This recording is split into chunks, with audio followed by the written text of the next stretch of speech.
Okay, in this installment of Leicester's Garage, I'm doing a demo of setup for the John Bean alignment equipment, and I'll be setting tow on this 2001 Ford Focus. This is a procedural video specifically designed to follow the job sheet that my students will be doing in class, so I'm not going to talk about what tow is today, just how to set it. You'll see I stopped the car before I got to those circular plates. That's because I need to make sure that the plates are centered on the vehicle for the vehicle's wheel stance. Since not all vehicles are the same, we have to get those plates into place for every vehicle. Once the plates are in the right position, I put the car in neutral and manually roll it onto the plates. I do it this way because there's a bunch of little plastic bearings and even smaller springs inside that plate that will break under the force of the vehicle being driven onto it. So we want to do that manually every time. Next, I'm going to lift the car. This is a rotary rack with an electric control that often acts up because some of the software issues that I haven't addressed yet. But there's a workaround for the issue that I talk about in another vehicle if you're having it. After I get the car about halfway up the rack, I'm going to log into the John Bean software. On a side note, the John Bean's a Snap-on brand, and it's probably the only Snap-on equipment that I go out of my way to not recommend. It's been kind of a pain to work with for a number of reasons, and we'll be replacing it with a Hunter in the next few years. But for now, it's what we have to work with, so we'll just do what we can. To log into the equipment, you just type in John with a capital J. I've written it right there on the podium in case you forget. And now while I wait for the software to load up, I'm going to do a visual inspection. This Focus is a school vehicle, and I actually bent a part that the students have to find as part of the job sheet. So I'm not going to tell you what that is on the video. Again, this is just a procedural video. But now's a good time to reiterate something that I annoy my students with all the time, and that's that when a customer comes in and asks for an alignment, what they don't understand typically is that the vehicle doesn't just go out of alignment. It's pulling or drifting or whatever because something is broken or bent or worn, and we have to find out what it is. It's kind of contrary to popular belief held out there, but it's true. And it's also true is this. You never test for a drift or a pull by letting go of the steering wheel. Everyone does it, but it's wrong, and you need to educate your customer. Unless you're driving an autonomous vehicle, the manufacturer will never concede that a customer should let go of the steering wheel while the vehicle is moving down the road. There's way too many other variables out there outside of the vehicle's own dynamics that can cause the vehicle to move out of a straight line. So if you have a real pull, it won't be gently fading to the right when you're driving down the road. It'll feel like something's broken because something's probably broken. So do an inspection. Don't just do the alignment. All right, back on track here. Once the software loads up, I can select the vehicle specs from the preloaded data and the equipment. Selecting the vehicle we worked on, the vehicle's reference point, so it'll be able to show us what the angles should be in addition to what they actually are. Once the vehicle is identified, I'm going to mount the sensors. There are 4 total, 1 for each wheel, 2 large, 2 small. The large sensors go on the back, and the small sensors go in the front. When mounting the sensor, you always mount them so that the frame for the sensor is vertical with the knob on top.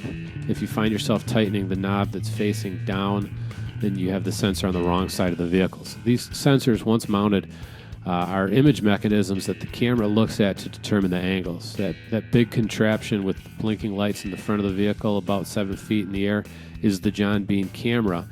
And the camera has to have an unobstructed view of the sensor. So periodically you'll see that when I walk in front of a sensor or block a sensor, the camera can't see the sensor, and it shows red on the screen up there. And speaking of that screen, I'll have a better shot of it in a minute for you. When I'm mounting these, I suppose now is a good time to tell you that once the camera recognizes all 4 sensors, it's going to have to do a rollout. And the screen that it's going to prompt you to roll the vehicle either forward or backwards, you need to roll it backwards. The reason is that since the cameras are 7 feet in the air and the sensors are now attached to the wheel, if you roll the car forward, those sensors will tilt down and out of view of the camera. Sometimes these machines are set up with the cameras in a lower position, so that's why they have the option to roll forward or backwards. But it doesn't work for our setup here. Also, that's another reason I'm not too happy with the John Bean. After we do the rollout, there'll be a wheel wobble detected warning that pops up on the screen. The John Bean manual has about 7 reasons listed for why that warning comes up, but it doesn't list why this particular machine actually does it. And I'm pretty sure that that's because the turntables, the replacement turntables that Snap-on sold me for this rack aren't the right height for this deck of the rack. So when the car goes to roll out, the plate actually drops off the plate. It's just something to consider when doing the alignment. But again, this is a procedural video, and that gets into some more diagnosis. So I won't go there just yet. So here I'm going to start doing the rollout. The camera is watching the sensors at this point, so looking for any deviation from the straight roll. This is where we get the toe measurement. One redeeming quality for this machine is the way that the camera system allows for multiple measurements simply by using this imagery. The camera knows just from the sensors exactly where the whole vehicle is positioned in space, essentially, and it can gather our readings easily as long as the setup is done properly. It's a critical step. If we miss something in this setup, then we have to start all over. Next, I've got to remove the paddles and the pins from the plates. I'll do that. I'll do that. You'll see that in just a minute. Remember that those bearings and springs that I mentioned earlier, those allow the plate, subsequently the wheel, to turn freely without binding as they would if you were just on a solid flat surface. So this is the step where we need to do that. We need to be able to take those pins out. The camera needs to be able to see the wheels sweep back and forth to be able to determine camber and caster. It's another critical step happens here, and if you miss it, you'll never get the alignment right. You have to lock the brake now. A lot of my students, for some reason, use wheel chocks on the rack. It won't work because your objective here isn't just to keep the vehicle from rolling. The rack is actually flat. It's not going to roll. The reason we need the brake depressor is so that the front wheels don't roll on the plates themselves. If the front wheels weren't locked with the brake, then we turn the steering back and forth, the wheel could roll around in its own place, and the camera would see that movement as excessive caster. If you miss this step, we need to start over, essentially. So here I am installing the brake depressor. We keep that in the tool crib, which you just saw there. To install it, just press on the brake with the rod and wedge the pedal against the seat.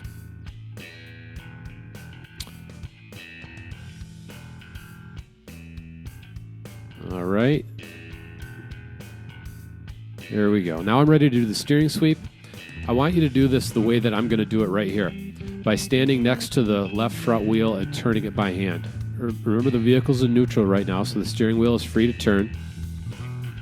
I've seen some students try to do this step by actually sitting in the vehicle. That's not best practice here because you don't have as much control over what's going on when you're sitting inside the car. And that plus the fact that the weight of the driver could have an effect on the angle that we're trying to measure. That's not a good thing. So for this level of auto shop, we want to measure the vehicle without any other factors getting in the way. All right, so basically what we're going to just do is turn this thing back and forth.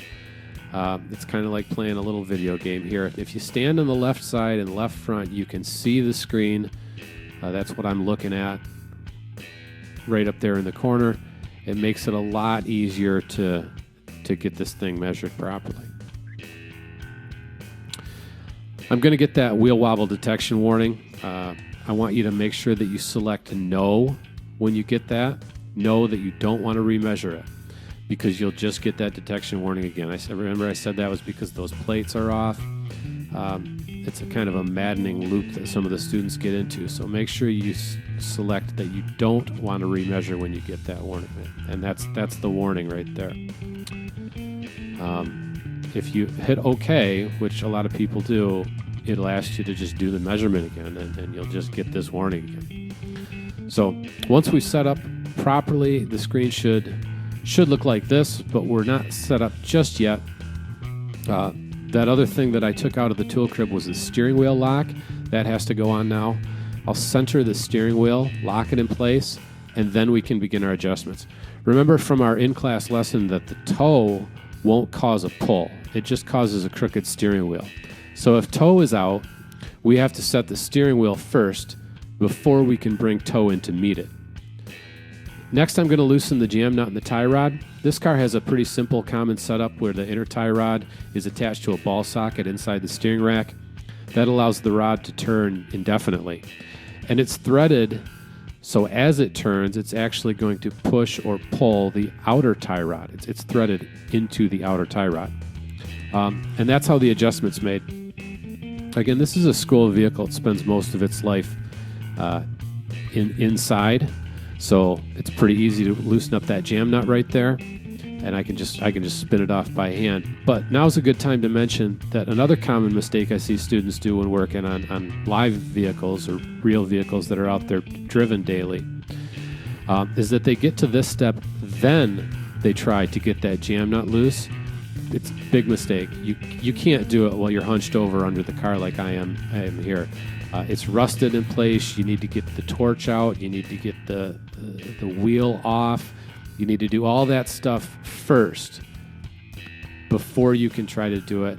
Otherwise, you're going to have to start all over. There's really no shortcut with that one. So I'll talk about the screen for a minute. This is the default image of the screen. It's simulating the direction of travel if you were sitting in the car. It's possible to click on any one of those angles and get a separate individual isolated angle, but I prefer keeping this view because often when you adjust one thing, you'll have an effect on another angle, and you won't necessarily know that if you're not on this screen. This screen shows all the angles for the vehicle, and if you move on to some sort of post-secondary training for automotive, you'll spend a lot more time learning about all of these angles in depth, but for our purposes, I want you just to focus on toe. Those two inverted triangles immediately adjacent to the steering wheel there, that's toe. Left toe's on the left side, right toe's on the right side. Total toe is the number right under the steering wheel. For this lesson, I don't want you to concern yourself with the actual number.